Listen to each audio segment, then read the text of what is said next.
International Day of the Youth, commemorated every 12th August, right? And the idea is to bring issues concerning the youth to the attention of the international community and celebrating the potential of youth as partners in today's global society.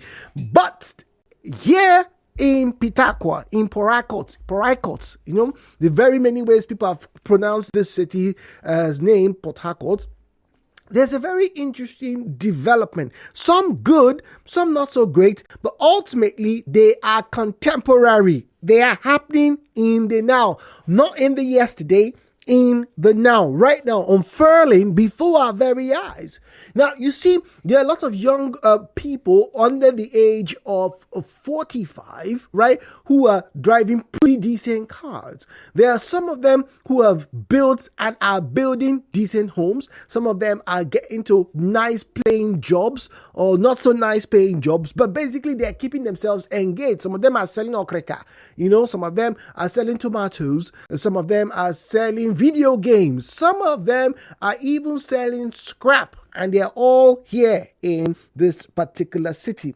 But there is a problem, because almost every 4 AK market days, when people want to talk about problems in Rivers State, you often hear the government should keep the youths engaged.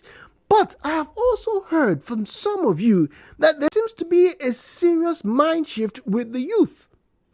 So this morning, as we celebrate the youths in this state and indeed all over the world, my question is this: what are the limiting factors to the development of the Rivers youth? In your experience, as a youth, as a person who's probably an adult who's gone past the youthful age, some people say we're only as young as you feel. But if we are to be honest, one to another, this morning, the things that we see the Rivers youths engaged in, some of them on the streets asking us for love. Bros, show me love. Some of them are illegal tax force enforcers. Some of them are bicycle riders who are just trying to make their daily wages, you know, 2K, 3K, and the whatnot. And then you have some of them who are seamstresses, some of them who are, you know, masons, some of them who are painters, some of them who are electricians.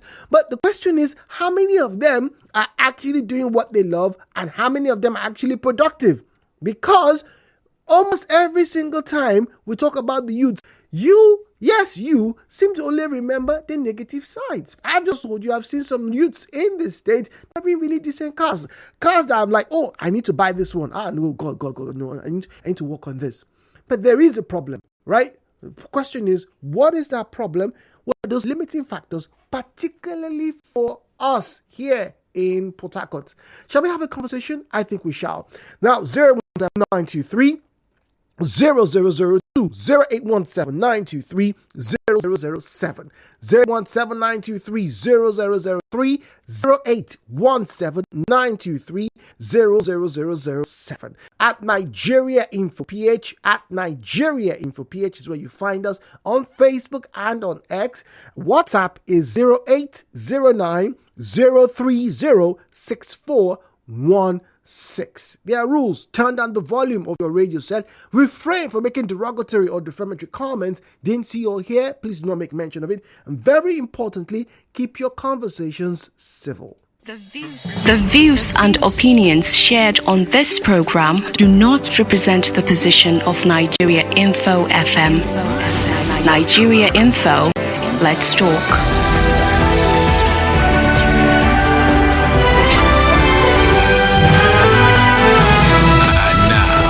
Hello, Port Harcourt, with Jude on 92.3 Nigeriainfo.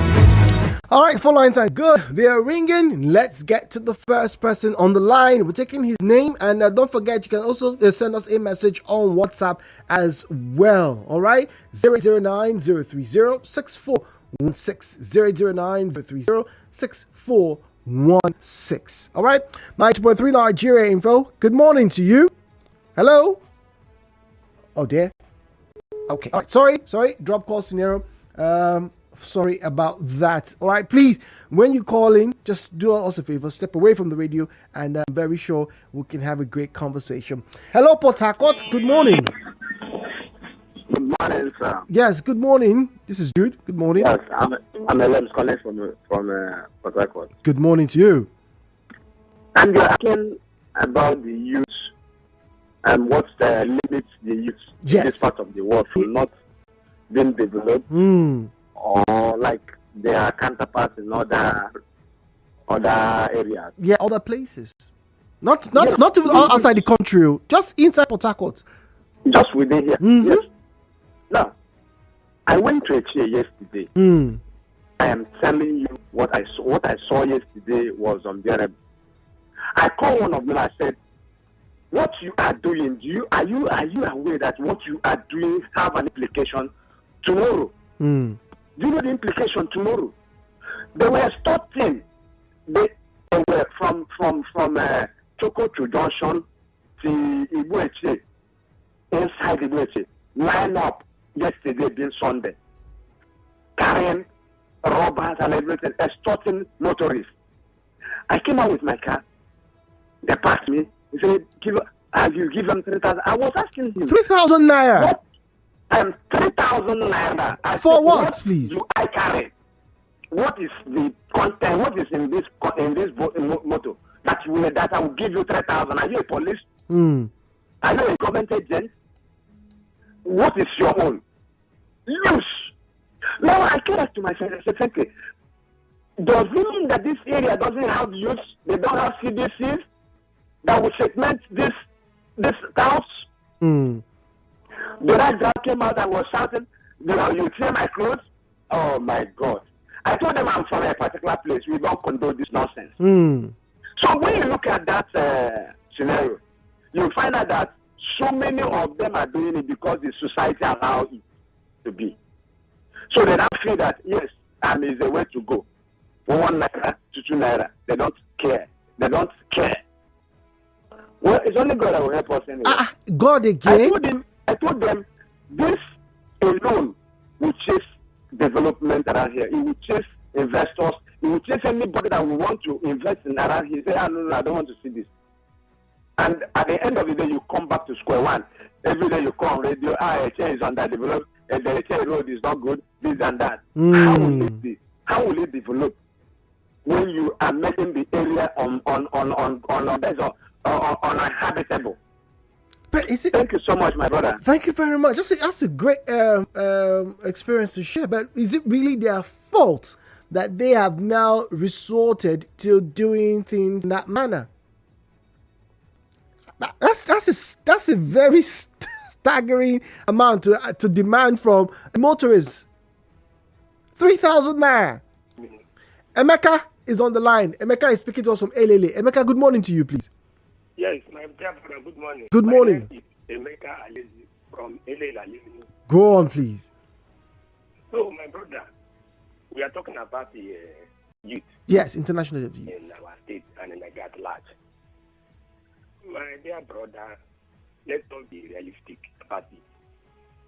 The government has failed the youth. The government of Nigeria has failed the youth. And the youth is now on the crossroad. How can you see a youth of 40 will be doing agro? Youth of 40 will be blocking road to collect money in various villages, which means there is no hope for youth again.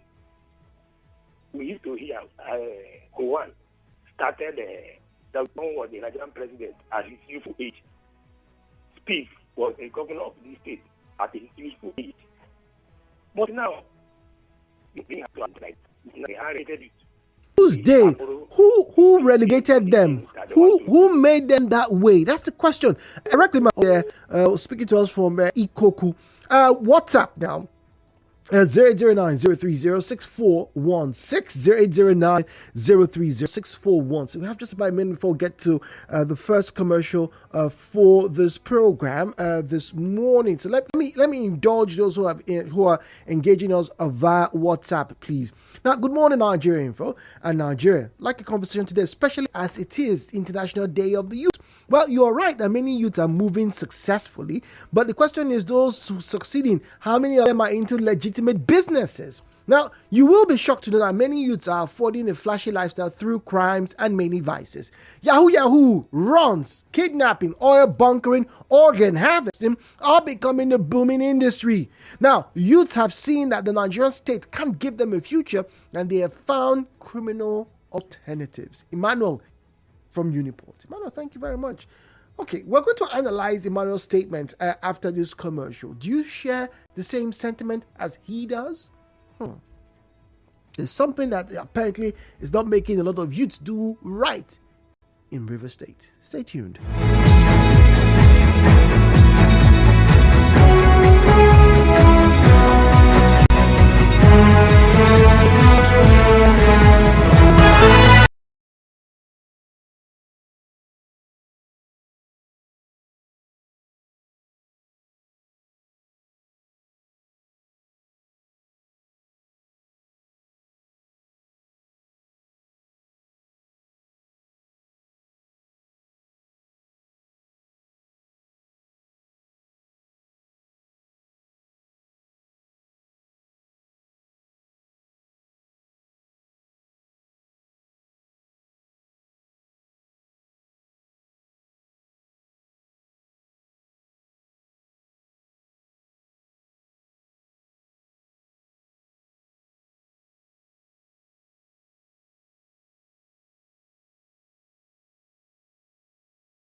for listening to us from this wonderful Monday morning. Yes, it's partly cloudy this morning. The sun is up at the moment. We expect temperatures to start to vary during the course of the day. Highs of about 26 to 27 degrees centigrade or Celsius, and we should be expecting lows to be later in the evening of about 23 and 22 degrees. But there is a sign that there might be scattered showers across the state. I cannot tell you exactly where. I'm only reading to you from the device, and big shout out to Nimet for this information. Now, on WhatsApp, this one says, Jude, tell your first caller that Nigeria is a workshop. Just set up your corner anywhere it favors you and start extorting people. Oh, indeed, nothing will happen. Really?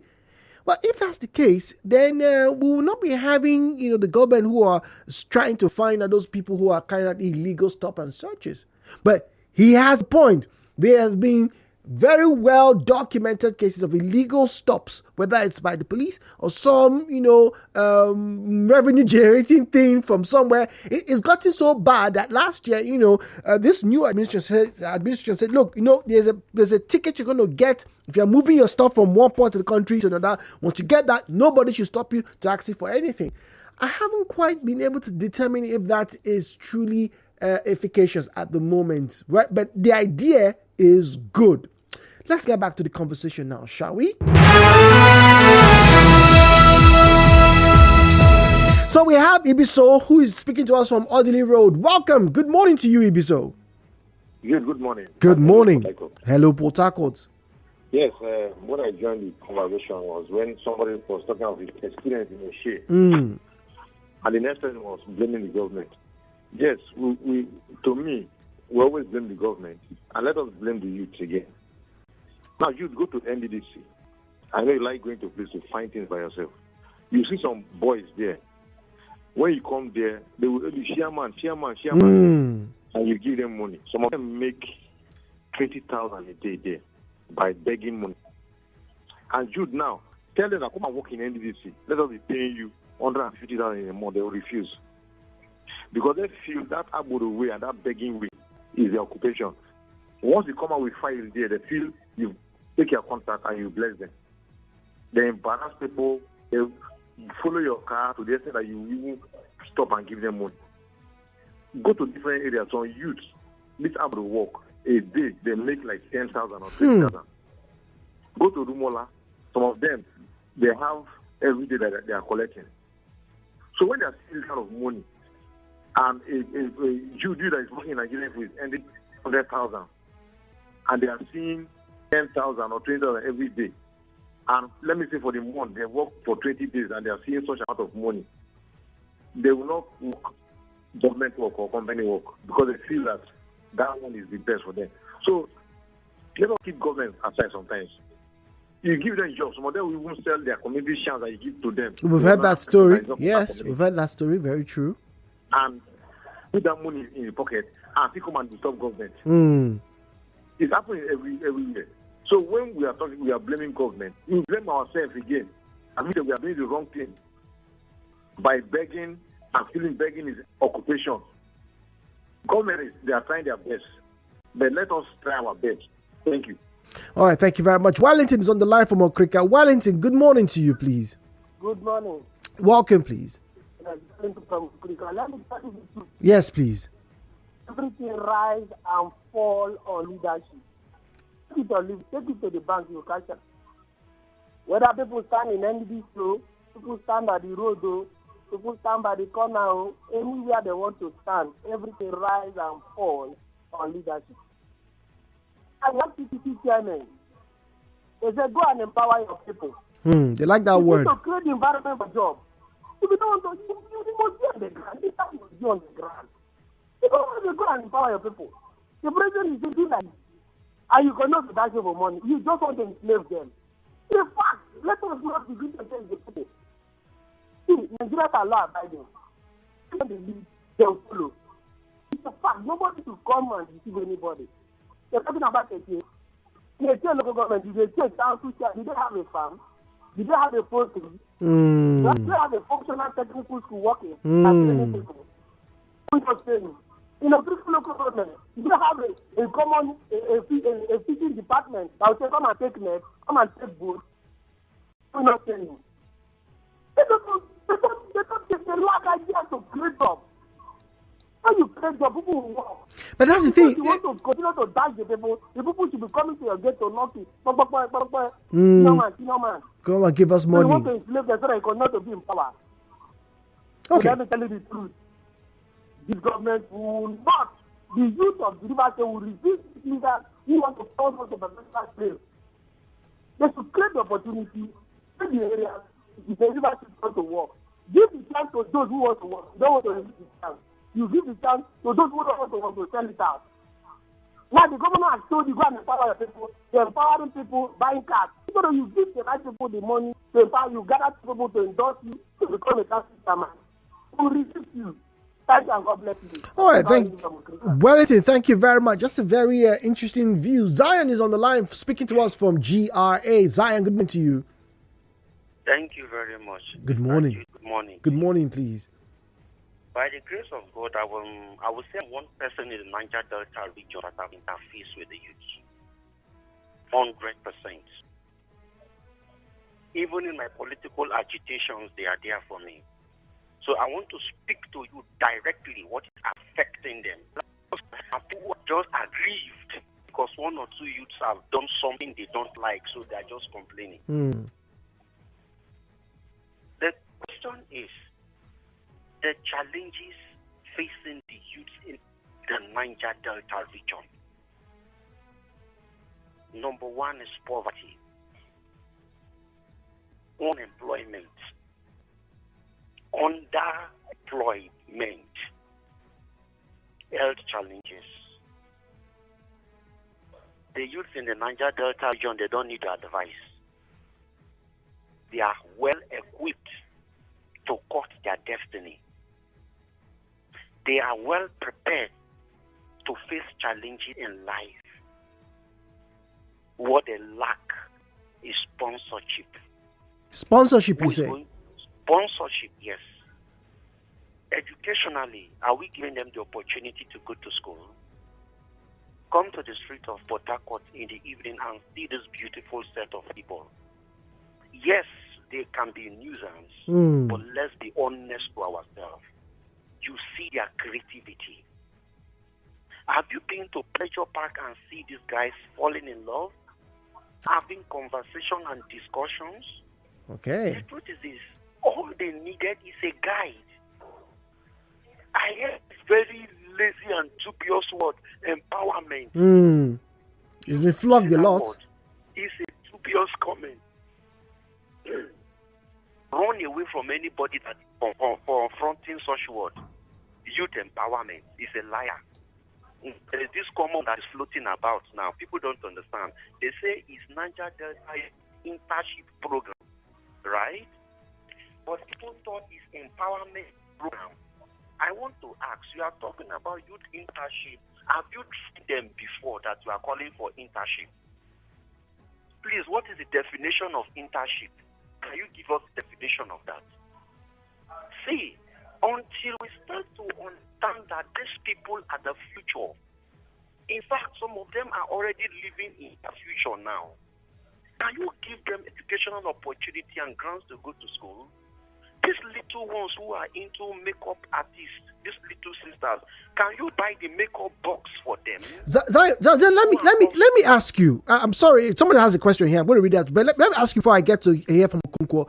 Now, you see, I have been to Yenagoa a few times, and I have seen, not in this previous administration, I'm talking about during the administration of Goodluck Jonathan and the subsequent governors. I have seen youth skill acquisition programs. I've attended, I've recorded, I've gone to, as a journalist, observe what was done.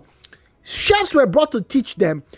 Mechanics were brought to train them. They even brought IOC members, right? The international oil companies, right? They brought specialists to train them, had to be divers, welders, and everything. But a good number of them, in fact, the stats that were shown to me from Yenegua at that time, out of 70 people, only 25 decided to continue. The rest went away. So whose fault was it? Political youth. Those are political people that came through a political slot. The people that needed the real opportunities are not given. I want to put it to you. All those youth empowerment schemes you hear, these things are fraudulent schemes. These are MMM. I'm telling you. So how do we get to the real youth? Give the youth a life. What is a life?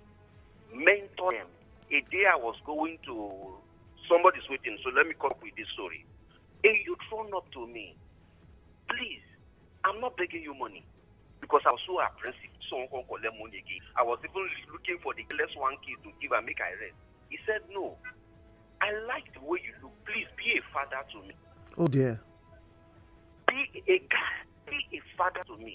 Wow. He's a marine engineer and lives at marine base. He met me at Rumokoro. Be a father to me. That is the discussion. And today, by the grace of God, I've guided that guy and guided him to the extent I will say he's a man. Okonkwo is in Rumokuta. Thank you for your patience. Good morning, please. Good morning, Brother Jude. Always a pleasure. Welcome. Thank you for this night topic.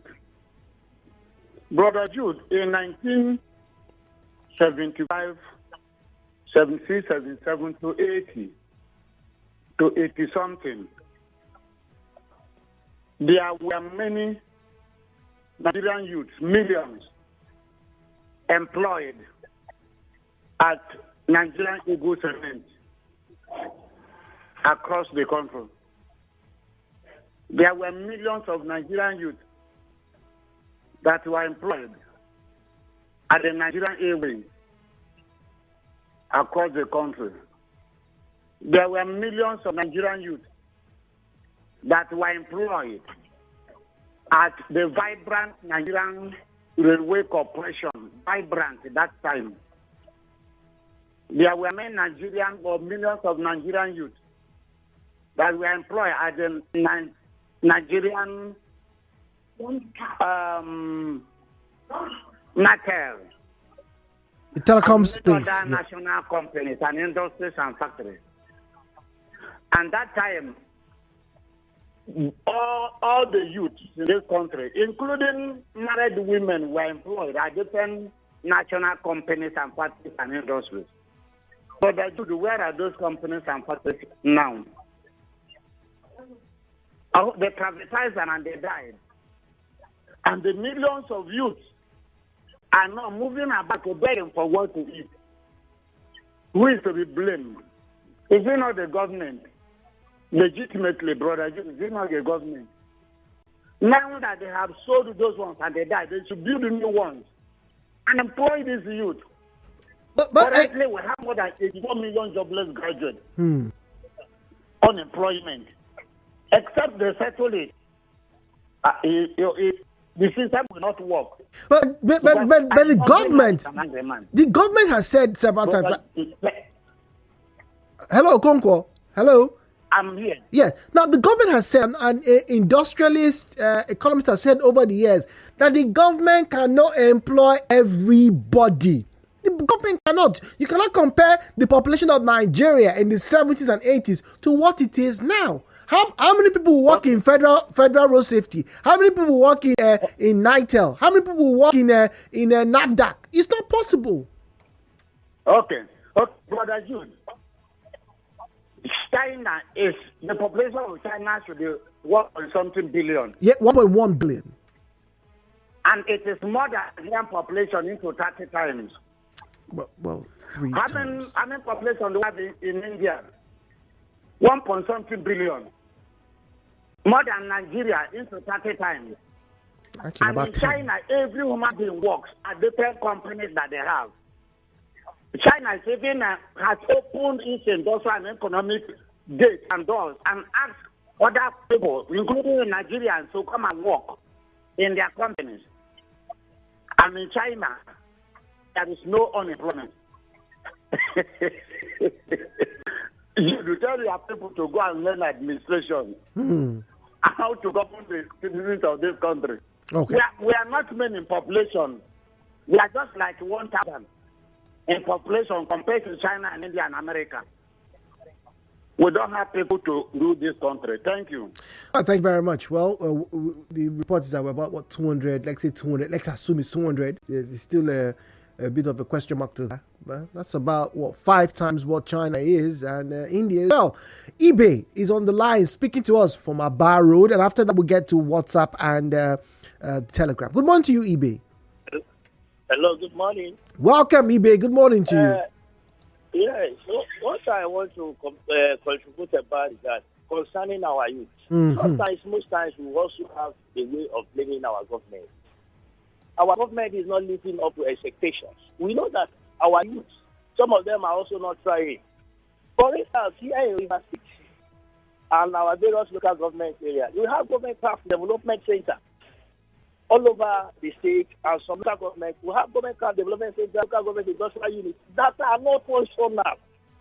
The only government craft development center that is functional is only the one that is in Abaro there. Even at that, there are no instructors.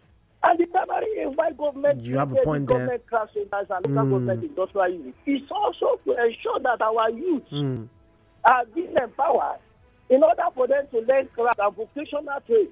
So tell them for the word of work. After all, everybody must not go to conventional courses or university or whatsoever. Even as I'm talking to you, this school is not under Ministry of Education. This school is under Ministry of Local Government Affairs. I am even doubt if the commissioner of local government,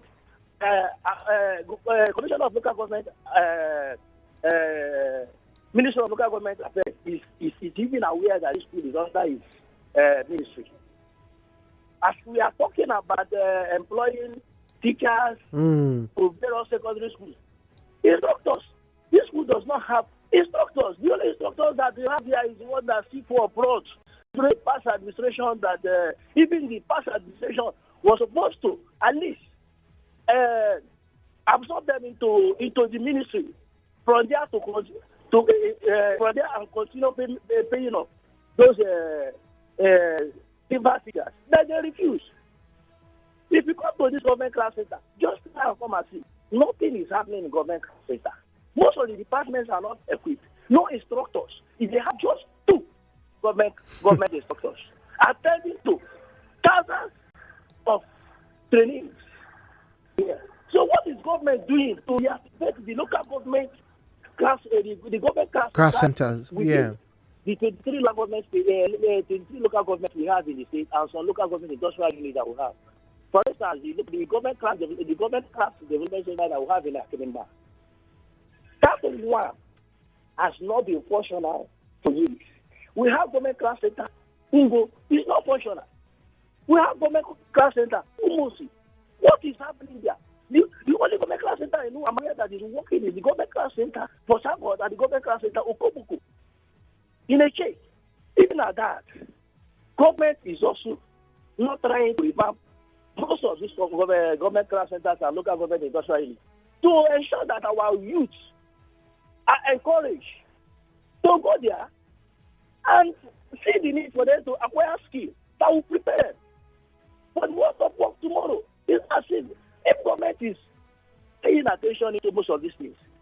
I think this issue of being unemployment and all the rest will reduce. It has a way of impacting on our youth. Government, most times, we need to blame them. Everything is all about politics. What are they doing to encourage the youth that are willing to acquire skills? Ibe, thank you very much. Good morning to you, Ibe. Davidson says, as a youth, I kind of want to believe you need to have to or show violent attitude to be taken serious. If not, you are seen to be weak and can be exploited. All right, good, Davidson.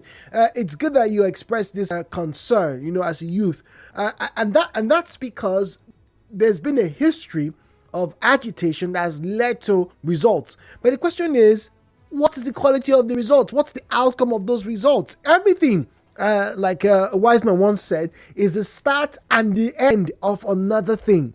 So those people who agitated, all right, you call them agitators. Okay, fine. Some of them got government intervention. Some of them got pardons and whatnot. Some of them gained skills, like Mr. Zion said. Some of them were politically, leaned into. All right, go and join, go and do. But Only a very few. Like I said, I went to Uruguay at least 3 times to observe these, skills acquisition. In fact, I even put my name to be part of it.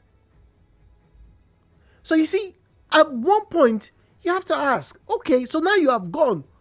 Are you interested in following through the trainings you got?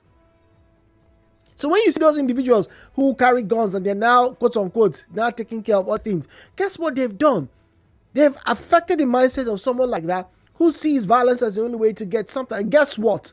Violence begets violence. That's it. That's it, Davidson. So you may be heard of, no doubt. You may be used, no doubt. But what will be the eventual outcome? What's your line? What's your longevity? What's your relevance? I continue. Good morning, sir. On your question, yes, we're talking about Youth, International Youth Day. The things limiting youth in the River State, my own perspective is locating and being accepted by a mentor and guardian in a field or a profession one desires to find him or herself in the youthful age. I observe that most professionals in various professions and trades are unwilling to accept young guys, Rivers youths in particular, mentees and apprentices. As when I graduated from the university some years ago, I intended to have a practical knowledge of what I studied, but some refused to accept me. Later on, I met someone from my tribe, Calabari, a young guy whom I became interested in what he does. I approached him and pleaded with him. He accepted me. After a while, I worked with him to grow his business. I traveled to some states to promote his business. I later decided to further my education through finance from that business. 2 years thereafter, I graduated from my program at the RSU. Again, I got my PhD form. Thereafter, at the same university, I finished the program last year with the help of God. The problem is that most persons have a wrong perception about Rivers youths, and as such, they are not being accepted as mentees from experienced professionals. This is my observation and the limiting factor hindering Rivers youths from excelling and achieving their aspirations. It's the perception. Well, first and foremost, congratulations to you, doctor, because now you are a doctor, a PhD holder, and you have gone through a mentorship program. I think that's worthy of accolades. So well done to you. Congratulations. Now, on Facebook at Nigeriainfo PH, at Nigeriainfo PH, let's get to see some of the comments. Emmanuel Prince says, poor government and lack of political will to implement and enforce the youth-oriented program. That's what Emmanuel Prince is saying. All right. Well, one Paula Odinaka says, Rivers youth need job empowerment. Once again, there is a space. The question is, why are these youths not going through them? Tonya Briggs says, most of these empowerment programs embarked upon by the government is being hijacked by politicians to compensate their loyalists and friends, denying others who have genuine interest to be left behind. The process of empowerment should be transparent and devoid of unethical interference. Now, on the issue of unemployment, our educational system needs to be readjusted to compete globally. More focus should be given to skills and basic education with mouth-watering incentives and create enabling environment. Haven't we heard that line before? Enabling environment for development.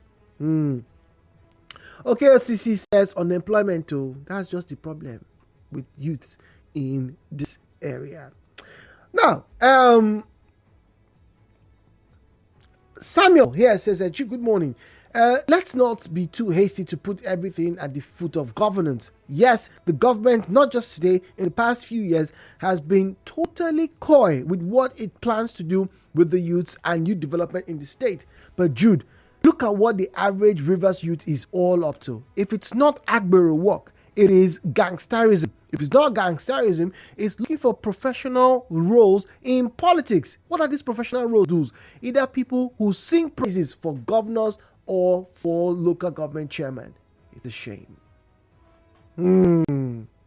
Someone's throwing shade this morning.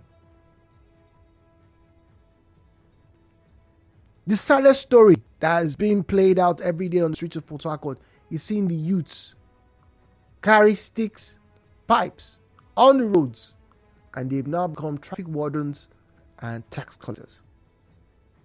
And I see many of them right on to their 40s and 50s. Good morning.